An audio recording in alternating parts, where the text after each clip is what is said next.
ಆ ದುರ್ಗಾದೇವಿಯ ಪತಿಯಾದ ಆ ದುರ್ಗಾ ರಮಣನಾದ ಧನ್ವಂತರಿ ಪರಮಾತ್ಮ ತಮೋ ಗುಣಗಳನ್ನ ನಾಶ ಮಾಡುತ್ತಾನೆ ಎಂಬ ವಿಷಯವನ್ನ ನಾವು ತಿಳಿಯುತ್ತೇವೆ. ಆ ತಮೋ ಗುಣಗಳ ನಾಶದಿಂದ ನಮ್ಮ ಪಾಪ ಕರ್ಮಗಳೇ ನಾಶವಾಗತ್ತೆ. ಅದರಿಂದ ನಮಗೆ ಉಂಟಾಗುವಂತಹ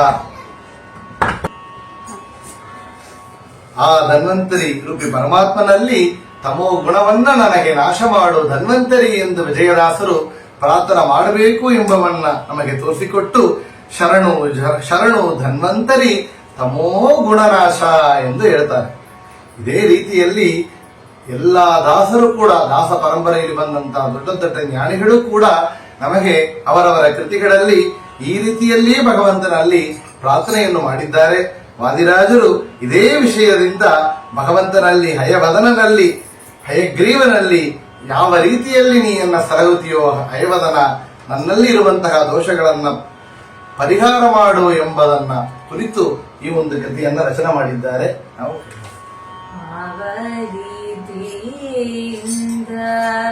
ನೀಯನ್ನ ಸಲಹುವಿ ಶ್ರೀ ಭೂಭಯವದನ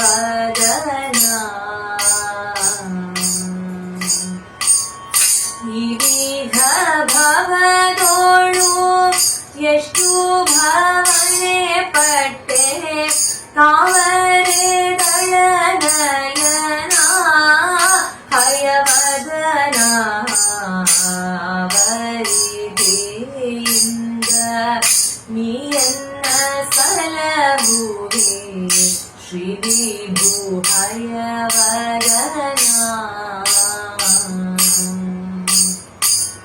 ಕಾಮನ ಬಾಧೆಯ ತಾಳಲಾರದೆ ಕಂಡ ಕಾಮಿನಿಯರನೆ ಕೂಡಿ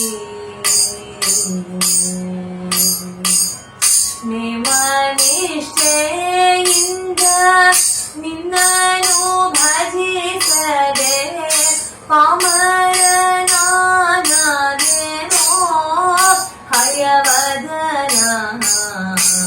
ವರಿದಿಯಿಂದ ನೀಯನ್ನ ಸಲಹುವೆ ಶ್ರೀ ಭೂಹಯವದನ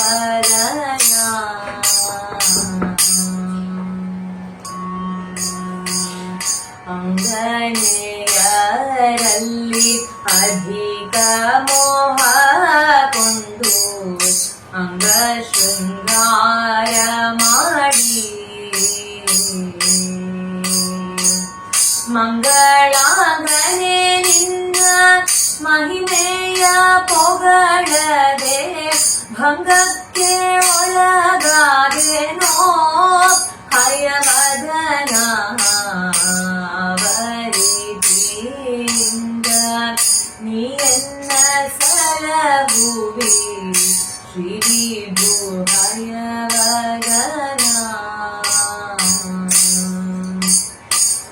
ಹೀನ ಗುಣಗಳನ್ನೆಲ್ಲ ಹಯಮುಖ ದೇವನೇ ವರ್ಜಿಸುವಂತೆ ಮಾಡು ಜ್ಞಾನಿಗಳ ರಸನೆ ದಯವಿಟ್ಟು ನಿನ್ನನೆ ಧ್ಯಾನಿಸುವಂತೆ ಮಾಡೋ ಹಯವದನ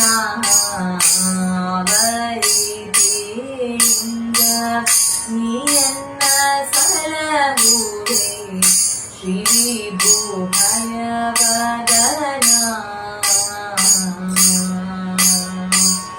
ವಿವಿಧ ಭವದೋಳು ಎಷ್ಟು ಭಾವನೆ ಪಟ್ಟೆ ತಾವರೆ ದಳನಯನ ಹಯವದನ ವರಿದಿಯಿಂದ